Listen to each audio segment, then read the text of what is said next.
Ladies and gentlemen, good evening. Welcome to my home studio, as also known as Studio B. What you'll probably be able to tell from the sound is it's really quite echoey in here. It's kind of a problem. So we're going to try and treat that today with some acoustic foam. However, here's the catch. This place is rented, which means we can't do anything major anywhere in this room. We can't get acoustic foam and just glue it anywhere because that would be a massive, breach of the rent. So what we're going to do, if you look at this green screen, I shall move the camera. The green screen that's going to be behind us, that's our little streaming setup there. The green screen is just held in by nails, essentially, panel pins. It's hung like a giant picture. This whole thing reversed, that seems quite weird. But yeah, so the whole thing is held, as are these pictures that Mickey drew because she's really good. But the walls are looking quite bare, and they're all quite reflective surfaces, which combined with the ceiling means that the whole room echoes far too much. Now, we can't soundproof it, we know this, but we can treat it within the room with a liberal dose of acoustic foam. So, I'll put this down a second. Here's one I made earlier, or at least one that I got earlier. The microphone that I'm using today, by the way, is a Rode NTG2 shotgun microphone that's on the far side of the room, pointed straight at me.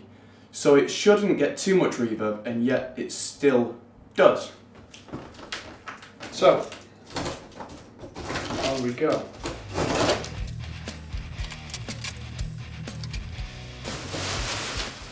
Okay, so here we have basic acoustic foam.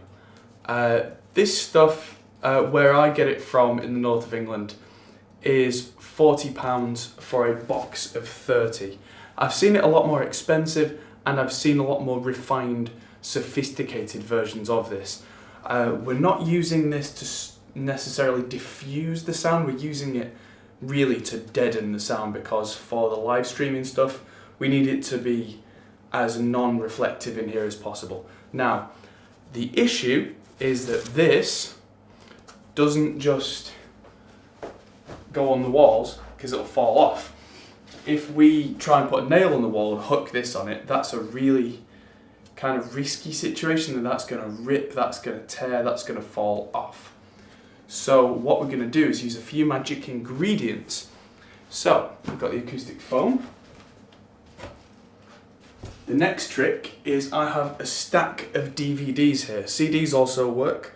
I've had these for years. These are not very good quality, but that's all the better. If you've got scratch CDs that are beyond repair, they are perfect for this. And what we are going to do is we are going to stick a CD onto the back of this using adhesive. And for that I have EvoStix carpet adhesive, a spray adhesive. And so we're going to spray one side of the CD, I don't suppose it matters which, and put it dead centre this way and slightly above centre this way so that it hangs like a picture. Then all we need is a classic hammer and nail, and we hang this as if it was a picture, and we put loads of pictures up around the room until most of the walls are reasonably covered in these things. We don't want to absolutely kill the room, that would sound stuffy and weird, but let's get to it. I'm going to disappear into the kitchen to spray these because there are two hamsters living in here and the kitchen has an extractor fan. So I'll be back very shortly.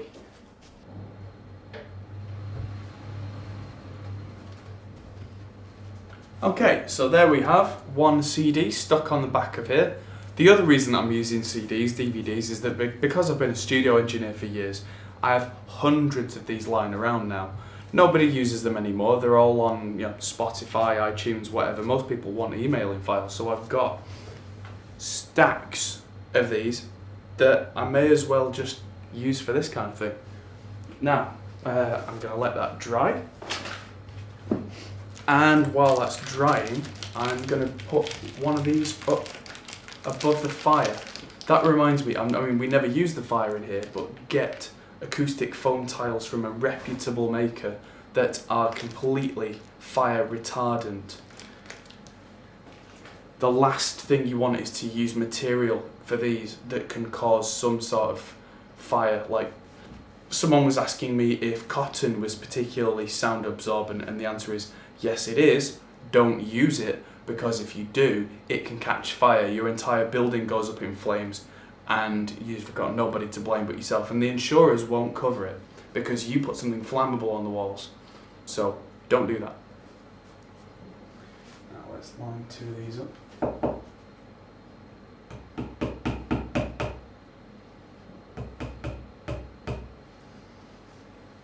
Right, that's one panel pin in the wall. That's now dry enough to hang. So let's use this as a guide.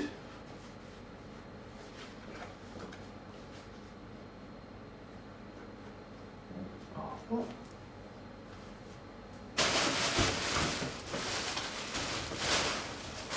It seems that the first one that I pulled out of the bag has a rip in it, but there we have one acoustic tile hanging from the wall. So I'll repeat that. I'll probably do it with one that doesn't have that big cut in the bottom. That's quite annoying. But I'm going to now repeat that with the rest of them, and we'll see how the sound is when we're done.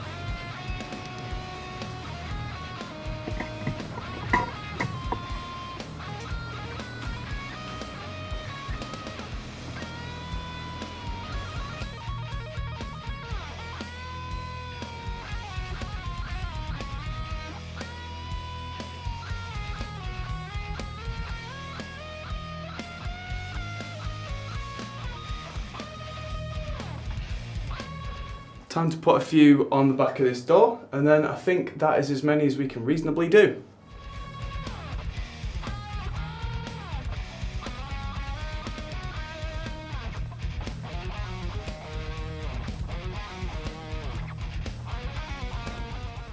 Okay, they're all up. So it seems to have made some difference. I mean, I'm sure I could put more and more and more of these things up to try and you know, make it even more dead, but this seems to be quite an improvement. I mean, I'll do a bit of a, this is how it sounded before. What you'll probably be able to tell from the sound is it's really quite echoey in here. And this is how it sounds now. The PC noise in the background seems more apparent to me now, although that's probably because it's not lost in the room echo. So I'll have to have a look at using quieter components in that machine now. But between that and the eternally mentioned gate compressor unit that finally got shipped today, that should be on its way to me, should have a much cleaner streaming voiceover type setup. That's another video that I'm going to do very soon, is how to do voiceover from home, and part of it is treat your room. So there are ways around really getting a dry sound, but they're not going to work on a live stream. Things like covering yourself in a blanket, things like that. Not going to work on camera, but for what I'm trying to do with this setup, I might put a couple more of these up. I've got maybe 6 left. So I've put up how many? 2, 4, 6, 8, 10, 12, 14, 16, 18, 22. So I've put 22 of these up, and I've got 8 spare then. So I might put a couple across the top there, maybe a couple down the bottom here, maybe one there, one more there, and I've got a couple spare, and that's about it. But that's helped a little to control the roominess of this room.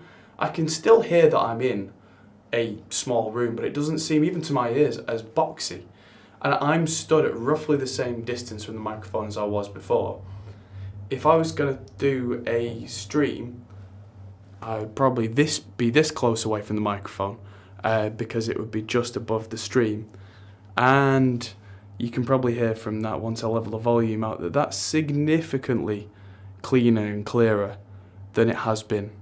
I've turned down the volume on the edit to match, but yeah, hopefully this has given you some food for thought. And like I was saying before, the best thing about these now is if we're told, oh, you have to take these down, done. And I just do that with the CD on the back for each one of these. Nice and simple.